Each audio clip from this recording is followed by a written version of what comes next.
Hello दोस्तों, मेरे channel फिल्मी स्टोरी 1 में आप सभी का स्वागत है। 70 और 80 के दशक में अपनी सिंपल ब्यूटी से लोगों का दिल जीतने वाली एक्ट्रेस, जिसने बॉलीवुड की उस विचारधारा को हमेशा के लिए बदल दिया था जिसमें कहा जाता है कि शादी के बाद एक्ट्रेस सक्सेसफुल नहीं हो पाती है।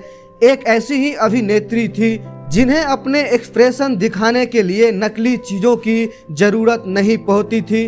वो अपने अभिनय को जीती थी और फिर जो उनका एक्सप्रेशन स्क्रीन पर आता था वो वाकई लोगों के आंखों में आंसू ला देता था। महज 18 से 19 साल की उम्र में ऑन स्क्रीन मां बनने से लेकर कैरेक्टर रोल तक में अपने अभिनय का खूब जलवा बिखेरा। बॉलीवुड में मौसमी चटर्जी को एक ऐसी अभिनेत्री के तौर पर शुमार किया जाता है जिन्होंने 70 और 80 के दशकों में अपनी रूमानी अदाओं से दर्शकों को अपना दीवाना बनाए रखा। बॉलीवुड की खूबसूरत अभिनेत्री मौसमी चटर्जी अपने मनमोहक मुस्कान और बहुत ही मिलनसार स्वभाव के लिए जानी जाती हैं। अपनी प्यारी से मुस्कान से लाखों लोगों के दिलों में जगह बनाई है। 26 अप्रैल 1948 को कोलकाता में जन्मी मौसमी का असली नाम इंदिरा चटर्जी है और ये नाम एक्ट्रेस की बहन ने उन्हें दिया था। उनके पिता एक फौजी थे और उनकी मां हाउसवाइफ थी। मौसमी बचपन से ही एक्टिंग की दीवानी थी। वो हमेशा से एक बेहतरीन एक्ट्रेस बनना चाहती थी और वह बनी भी। मौसमी कोलकाता में जहां रहती थी वहां कई फिल्म स्टूडियो थे। एक दिन मौसमी वहां से गुजर रही थी, तभी मौसमी पर उन दिनों के मशहूर फिल्म मेकर तरुण मजूमदार की नजर पड़ी और उन्होंने उसी वक्त मौसमी को अपने बंगाली फिल्म बालिका बधू के लिए चुन लिया। मौसमी जो बचपन से ही फिल्मों में काम करना चाहती थी, आखिरकार उनका वो सपना 1967 में बालिका बधू से पूरा हुआ। जब मौसमी इस फिल्म में काम कर रही थी उस वक्त उन्होंने अपनी हाई स्कूल की पढ़ाई पूरी की थी। उनकी इस फिल्म में मौसमी की लाजवाब अभिनय लोगों को अपना कायल बना दिया था। फिल्म मेकर्स और डायरेक्टर उन्हें अपनी फिल्म में साइन करने के लिए बेताब थे, लेकिन मौसमी के पिता नहीं चाहते थे कि मौसमी एक्टिंग करे। फिल्म बालिका बधू के बाद मौसमी का कैरियर आसमान ही छू रहा था, लेकिन उनकी शादी हो गई। एक इंटरव्यू में मौसमी ने कहा था कि बालिका बधू के बाद मेरे पास बंगाली फिल्मों की बाढ़ आ गई थी, लेकिन मैं अपनी पढ़ाई पूरी करना चाहती थी। हालांकि फिल्म में मेरे भाग में ही थी। जब मैं 10वीं कक्षा में थी तब मेरी चाची की तबीयत बहुत खराब रहती थी और वो चाहती थी कि मुझे शादीशुदा देखें, इसलिए उनकी इच्छा को पूरा करने के लिए मैंने शादी कर ली। उस वक्त मौसमी मुश्किल से 15 साल की हुई होगी। मौसमी चटर्जी का रिश्ता उनके पिता ने अपनी पड़ोसी हेमंत कुमार के बेटे, उस वक्त मशहूर संगीतकार जयंत मुखर्जी उर्फ बाबू के साथ तय कर दिया था। दोनों ने बिना देर किए सगाई कर ली। भले ही कहने को ये अरेंज मैरिज थी, लेकिन मौसमी को अपने पति बाबू से प्यार हो गया था। एक इंटरव्यू में मौसमी ने कहा था कि मुझे बाबू से प्यार हो गया था। वो पहले ऐसे शख्स थे जिनके साथ मैं अपने परिवार के अलावा टच में थी। उस वक्त एक्ट्रेस फिल्म परिणीता में काम कर रही थी। शादी के बाद महज 18 साल की उम्र में मौसमी चटर्जी ने अपनी पहली बेटी पायल चटर्जी को जन्म दिया।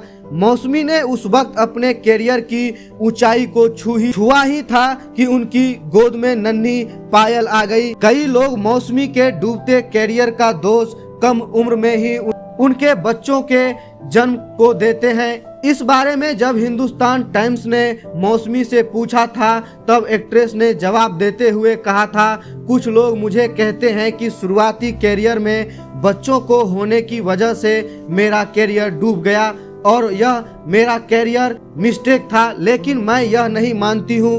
मौसमी की 2 बेटियां हुई जिनका नाम पायल और मेघा है। बॉलीवुड में अक्सर अभिनेत्रियां शादी के बाद फिल्मी दुनिया से दूरी बना लेती हैं। इसके बहुत से कारण होते हैं, जिसमें से पति को उनकी वाइफ का फिल्मों में काम करने से आपत्ति होना भी होता है। इस जगह मौसमी बहुत किस्मत वाली थी। इस बात को वो कई इंटरव्यू में कहती हुई नजर भी आई हैं। एक इंटरव्यू में मौसमी ने कहा था कि मैं बहुत किस्मत वाली हूँ क्योंकि शादी के बाद मेरे पति व ससुर ने मुझे फिल्मों में काम करने के लिए प्रेरित किया। उन्होंने मेरी स्किल को पहचाना और मुझे शादी के बाद भी काम करने की इजाज़त दी। पति व ससुर के द्वारा लगाए गए पंखों से मौसमी चटर्जी ने बॉलीवुड की ओर रुख किया। बॉलीवुड के मशहूर डायरेक्टर सतीश सामंत ने अपनी फिल्म अनुराग में मौसमी को कास्ट किया। इस फिल्म में उन्हें एक अंधी लड़की का किरदार निभाना था जिसे अपने हीरो से प्यार हो जाता है। ये फिल्म उस वक्त सुपर हिट साबित हुई थी। यही नहीं, मौसमी के बेस्ट एक्ट्रेस के लिए फिल्म फेयर अवार्ड में नॉमिनेट भी हुई थी। हालांकि शायद ही आपको पता होगा कि इस फिल्म के लिए पहले मौसमी ने मना कर दिया था। उन्हें लगता था कि वो बिना ट्रेनिंग के किसी अंधी लड़की का किरदार नहीं निभा पाएंगी, लेकिन मौसमी वाकई टैलेंटेड थी। उन्होंने बिना किसी ट्रेनिंग के एक अंधी लड़की का किरदार निभाया था। इस बारे में बात करते हुए मौसमी ने कहा था, क्योंकि मेरे ससुर एक प्रसिद्ध फिल्म सेलिब्रिटी थे। कई फिल्मी हस्तियां हमारे घर में आती थी। उनमें से एक फिल्म निर्माता शक्ति सामंत थे जिन्होंने मुझे अभिनय करने के लिए जोर दिया। सतीदा ने मुझे फिल्म अनुराग के लिए चुना, लेकिन मैंने मना कर दिया था। हालांकि मेरे पति व ससुर ने मुझे प्रोत्साहित किया और मैंने हामी भरी। मौसमी ने बताया था कि वो पहली बार बॉलीवुड के स्टूडियो पहुंचकर काफ़ी एक्साइटेड थी और जिन्हें वो पर्दों पर देखा करती थी उन्हें वो असलियत में देखने के लिए बेताब थी। अपने 1.5 दशक की कैरियर में कई सुपरहिट फिल्में दी हैं, लेकिन सबसे बड़ी बात यह है कि उन्होंने अपनी कैरियर के दौरान सभी सुपरस्टार के साथ काम किया था। शशि कपूर, विनोद खन्ना, विनोद मेहरा, अमिताभ बच्चन, धर्मेंद्र, जितेंद्र, राकेश रोशन समेत कई सफल फिल्म अभिनेताओं के साथ स्क्रीन शेयर किया। हालांकि मौसमी को साल 1974 में आई मनोज कुमार की फिल्म रोटी कपड़ा और मकान से असली पहचान मिली थी।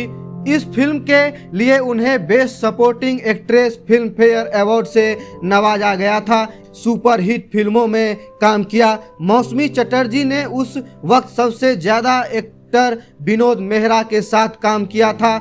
मौसमी और विनोद मेहरा ने 17 फिल्मों में काम किया, जिसमें दोनों की जोड़ी को खूब पसंद किया गया।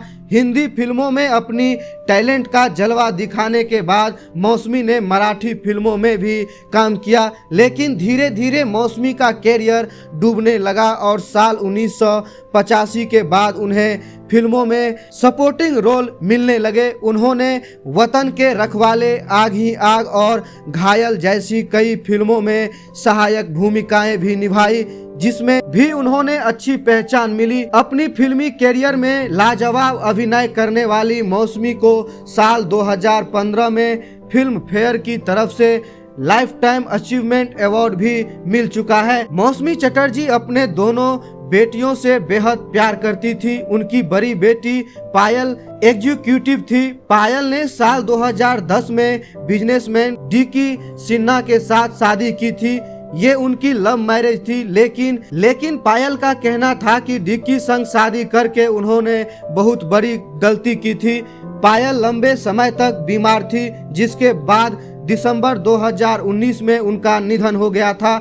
मौसमी और उनके पति जयंत ने बेटी पायल के निधन का दोष उनके पति डिकी सिन्हा को दिया और मुंबई हाई कोर्ट का दरवाजा खटखटाया। मौसमी और जयंत का कहना था साल 2017 से पायल की तबीयत बहुत खराब थी, यहाँ तक कि अप्रैल 2018 में कोमा में भी चली गई थी, लेकिन उनके पति डिकी सिन्हा पायल को अस्पताल से घर ले गए। डॉक्टर ने डिकी सिन्हा को पायल की फिजियोथेरेपी और डाइट का खास ख्याल रखने को कहा था, लेकिन उनकी फिजियोथेरेपी बंद करा दी गई थी। डाइट भी फॉलो नहीं करते थे। पायल का ख्याल रखने के लिए भी कोई नहीं था। मौसमी और जयंत का यहाँ तक कहना था कि डिक्की ने पायल की मेडिकल रिपोर्ट दिखाने के लिए भी मना कर दिया था और उनसे पायल को भी मिलने नहीं देते थे। कहा जाता है कि मौसमी व्यवहार से काफी चुलबुली है और वहीं फिल्मों में शूटिंग के दौरान सेट पर